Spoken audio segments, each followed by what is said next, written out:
El USS Enterprise ostenta el honor de ser el primer portaaviones nuclear de todo el mundo, al mismo tiempo el buque de guerra de mayor tamaño que se ha utilizado, ya que alcanza los 342 metros, siendo el único que atesora más de 2 reactores nucleares para su funcionamiento. El barco realizó su primer viaje en la década de los 60 y desde entonces ha sido testigo directo de hechos históricos como la crisis de los misiles, en la que participó en el bloqueo entre Rusia y Cuba, guerras como la indo-pakistaní, los últimos compases de la guerra de Vietnam o la contienda entre iraníes e iraquíes. En los 90 completó la vuelta al mundo tras llegar a los 69.000 kilómetros. Tras más de 50 años de servicio anunció su retiro para convertirse en el primer portaaviones nuclear del mundo en ser dado de baja. Como uno de los navíos con más historia, ha sido utilizado en destacadas películas como Top Gun, La Casa del Octubre Rojo y Star Trek.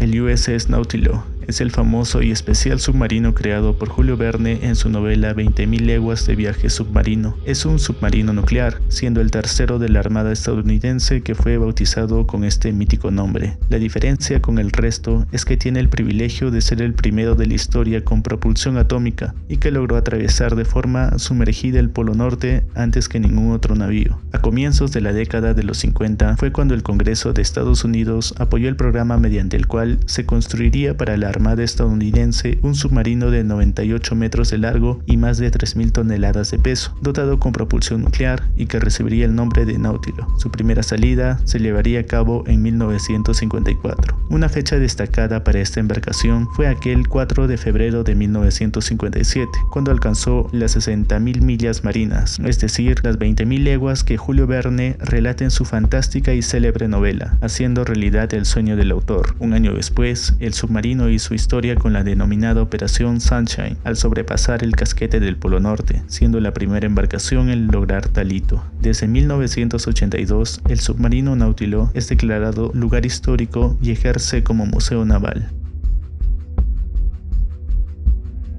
La historia de este inmenso buque está ligada a la Segunda Guerra Mundial. En dicho conflicto se convirtió en el primero de los 2 acorazados de la clase Bismarck de la Marina de Guerra alemana y recibió su nombre en homenaje al canciller Otto von Bismarck, que se convirtió en promotor de la unificación alemana que luego dio paso al Imperio Alemán en 1871. Completada su construcción en 1940, el acorazado Bismarck se convirtió en el buque de mayor tamaño que jamás se había construido en el país alemán. El Bismarck era el barco acorazado más rápido y con mejor blindaje, ya que contaba con los cañones más modernos de la época. La única operación militar en la que participó dicha embarcación fue en la que el ejército alemán tenía como objetivo derribar la embarcación británica y estadounidense en la batalla del Estrecho de Dinamarca. En esta operación el Bismarck destruyó el crucero de batalla británico HMS Hood. Este hecho desencadenó una serie de preocupaciones para la Real Armada Británica. Más adelante, el bombardeo de barcos de la Armada Británica terminó por inmovilizar al Bismarck, quedando destrozado uno de sus timones. En pleno combate el Bismarck sufrió un estallido hidráulico en su interior. Horas más tarde se hundió por los huecos que esta explosión había generado, finalizando la historia de este acorazado insignia alemana.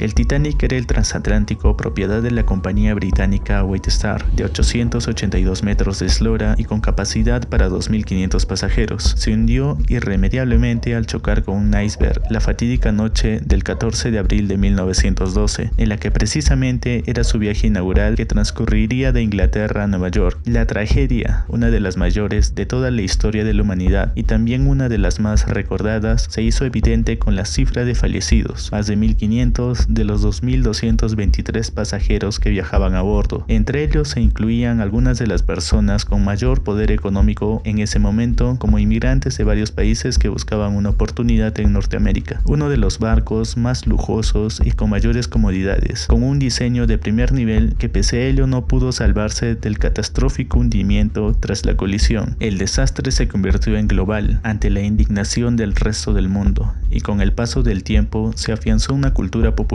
alrededor de la catástrofe que se hizo palpable a través de las películas, siendo la más célebre la cinta de 1997 dirigida por James Cameron.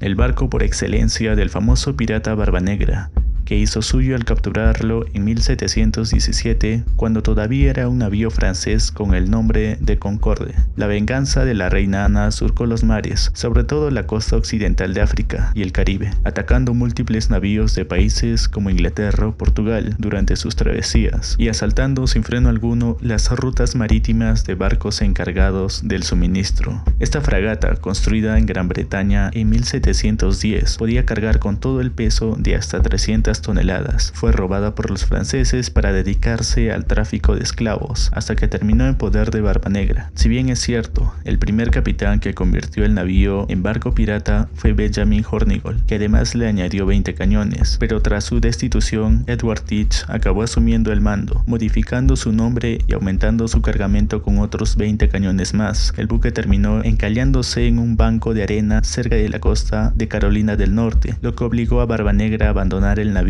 dejando a merced del viento y las olas del mar. En la memoria también ha perdurado mitos y leyendas que aseguran que la venganza de la reina Ana poseía una mística y un embrujo liderado por su capitán. En la década de los 90 se localizaron en la costa de Carolina del Norte piezas auténticas del histórico navío que confirman la evidencia de que se trataba de uno de los barcos piratas más famosos que existieron en la historia. Ya en 2013, arqueólogos recuperaron también un total de 5 cañones de asalto que pertenecieron al legendario buque.